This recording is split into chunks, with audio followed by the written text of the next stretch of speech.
احمد بچیم بخیر دیگه زود شو چای تا بخو برو موترشویی که خلیفیت سر کار نشه بخیر گل مادر و علیکم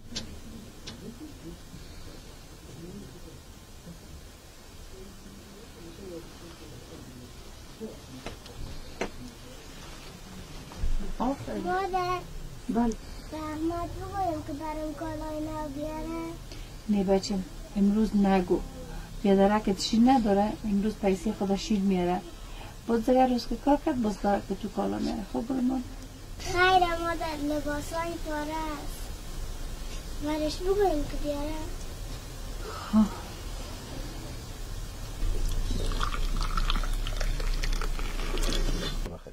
بگی بچه من کن بگی مادر خیلی بوره نیست برو من نمیخورم بگی بچه تو خیر از دیگه خور نکو باید که بیادر بیای دیگه رکی باز درد میاره برو ما خیرم تو میگی ما گفتیم بچه بگی بخور بگی دیگه بگی چای که تا بخور بگی کن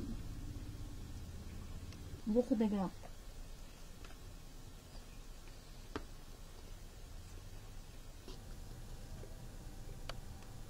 بخور دیگه مادر ما رفتم سر وقت شد بچه برو که نوقت میشه برو بل مادر کن برو همه دخت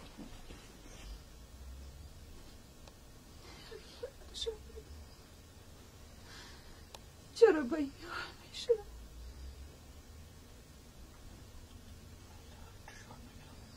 بس مادر دیگه نکن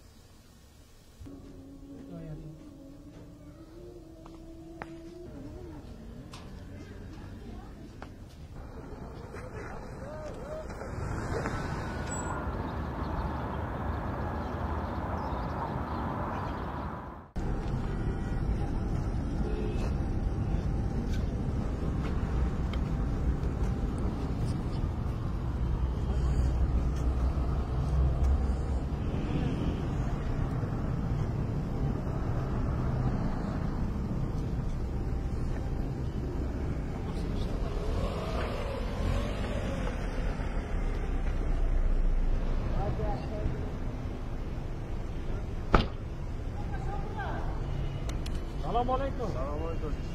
یاد جور بخیر. جور خیر خیر. حال چی همون؟ ساعت خوب است بخیر است. بچه‌ش موتور تیز یک پاک کنه. شام شده نو وقت شده میرم. احمد. موتور پاکش کن صافی شده. بشی نمیشینی؟ نه بشی. چی حال داری؟ سلام من تایرایشم بشه. احمد کجا میشه؟ احمد اون جاست. اون بغل. در بغل موتور پاک میکنه اونم احمد است.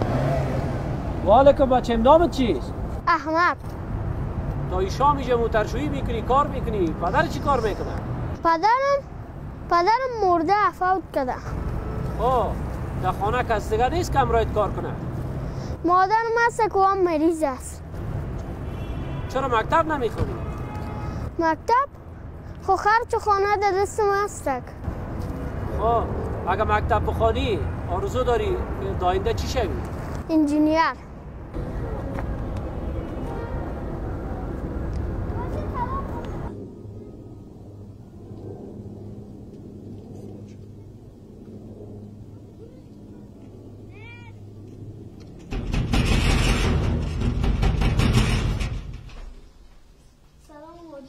و علیکم بچه چطور هستی؟ خوب هستی؟ کی از خانه؟ خانه؟ هستک مادرت میتونه بیایی اینجا ما برم داخل بریم داخل مادر مریض است کسی خرویگیر نیست؟ نه اجازه است؟ بریم بیا اجازه است بریم داخل؟ بشه بچه بشه سلام علیکم خوش شکر خوب هستین؟ و ما قصهتان از احمد جان شنیدم دیروز موتر مرده بودم در موترشویی بر ششتن احمد دیدم پرسانش کردم قصه کرد گفت مادرم مریض است تو بیا بچه این پالیم بشی بیا دیگه ما تصمیم گرفتیم همشیره که احمد جان بخیر در مکتب روان کنم و مخارج و مصارفی که شما ضرورت دارین من خودم شخصا ایره میپردازم خیر خدا